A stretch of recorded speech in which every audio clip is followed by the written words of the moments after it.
I'm Marguerite with Move to Tacoma, and I'm here today with my Hello. friend and awesome real estate agent, Kylee. Welcome, Kylee. Thank you. And I wanted to talk to you about the greater Tacoma area. I want to talk about Pierce County. You live in Sumner. Yes. I used to live in downtown Puyallup, and I grew up on Very similar. South Hill. So, like, I know that area well. I've done some time in Edgewood. You know, I think it's a really great option for folks, especially if you want more house or you want to live in, like, a small town. Yes. So can we talk about, like, what you love about Sumner? Like, maybe start with Sumner. So much. I have to say, I grew up in Federal. Oh, okay. I never even knew Sumner existed when I lived there in Federal, but it is just really the small town feel, very community driven. Main Street has lots of different shops. We're just getting a brand new spa that I'm so excited about. But it's directly off of 167. Right. So commuting is a breeze, although 167 can be difficult. And one of the best parts is we have the Sounder train we have a big Sounder station, and we're working on getting a 6th-floor garage, but it hasn't been started yet. But super easy to commute into Seattle, relaxing, you can read. And I can imagine, like, if you have one person in the couple who's commuting to Tacoma and one who's going to Seattle, like, Goes to Tacoma too. yeah, that's so great. Yeah, and then our office is in Tacoma. It's a very easy 25-minute drive for me. Nice. I actually really enjoy the drive, but it's very, very convenient. How have you liked having kids and raising your kids in Sumner? I feel I have a couple of close friends that live in Sumner, and they grew up in Sumner, and they lived in Tacoma, but when they had kids, they're like, we want to go back to where we grew up. What is it about Sumner that because you sucks can people walk in? everywhere. Oh, you is that walk it? everywhere. We've got parks. We've got like 4 different parks. I now have teenagers, 14 and 15, and so they walk with their friends to go to Dairy Freeze, which is a really old school hamburger spot. They walk to Starbucks. They're now getting groceries for me. They walk to Fred Meyer. They ride bikes. Yeah. It's just awesome. And then one of my favorite things is coming home. You're driving, it's stressful, and then you get into Sumner, and it's 25 miles an hour. That's true. everywhere. I've definitely gotten tickets for exceeding that speed For limit. sure. Yeah, do not speed. But yeah, it's just a dream. It really is. That's awesome. Okay, so what is the difference really between Sumner and downtown Puyallup? I mean, I feel like they're very similar, except downtown Puyallup's probably a little bit bigger, right? A little bit bigger. It's of course got what it used to be the Puyallup Fair is now the Washington State Fair, but it does live very, very similar. Early 1900 homes in downtown Puyallup. Mm-hmm. It also has the Sounder station and has lots of different shops, antiques. It's just a little bit larger. Yeah, and they have that amazing farmers market. Amazing. On the weekends. Yes. Yeah.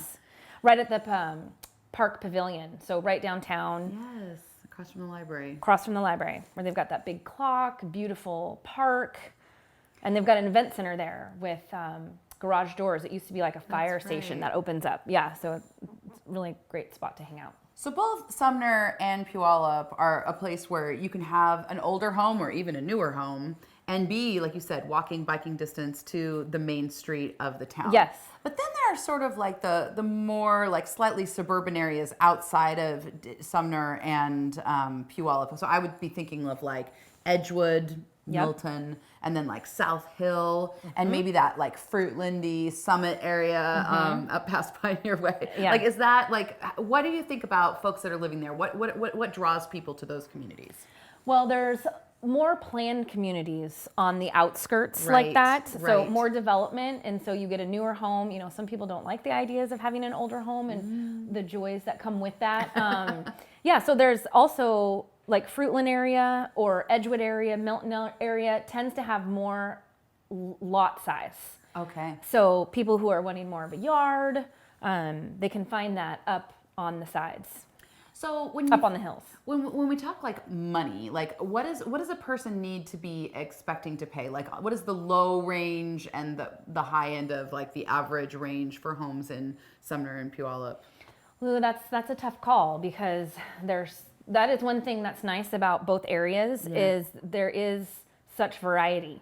You know, the older early 1900s established homes that are downtown, they tend to be priced a little bit more aggressive because they are right there downtown. But if you then go up to a new construction, they can be higher priced too, but easier to get into because okay. they're a planned community and they're continuing to develop that community. So, I mean, what I'm imagining as someone, again, who does not specialize in these neighborhoods, even though I used to live there, like, I'm thinking, like, the low end is probably, like, what? Like, low 400s up to, like, 6s is probably the range? Yeah, I would say today, there has been a few homes, like, in Milton and Edgewood that have come on in the 389s. You know, a little over 1,000 square feet, a little larger lot. But I would be willing to say they're selling more at like 450. Okay. So I would say 450. It would be quite a small house in the low 4s. Yes. So folks that are buying new construction, they might think that they're kind of avoiding the multiple offer fray that's happening on some of the other stuff. But it sounds like from what you're saying, like that's starting to hit new construction communities as well. It is, which is kind of a new thing for us. I will say it is easier to get into new construction because they continue to develop these communities and they release lots as they sell the homes. But there is such a demand right now. It is a seller's market, more so than I think we've ever seen. Yeah. And in some instances and in some really hot communities, there is a waiting list for, say they release 4 lots and they end up getting 15 offers. So we are in that multiple offer situation, even for new construction. Well, and this is why, like, I try to tell folks, like, when you are thinking about, you know, buying a house and meeting a realtor, like, how important it is to choose someone who specializes. And that's why I'm so happy to talk to you about this, because you live in Sumner, you work these communities, you're writing offers, you're working with these builders, you know what is normal and what they will accept and what they won't. And I think that's just such a huge advantage to have, you know, a local expert to work with. Well, and I can say your representation definitely matters. And there have been a few instances where I have worked with the listing agent in a new construction community before and then have come across with new buyers, and I've been able to call that listing agent and say, like, hey, what do you have coming up? You know, what are you going to be released? Yeah. Can we, you know, see it before it's released? And that has worked out a few times. So it is important. Well, thank you so much for taking the time to explain what you love about course. Sumner. And if you're looking for someone awesome in Sumner, give us a call.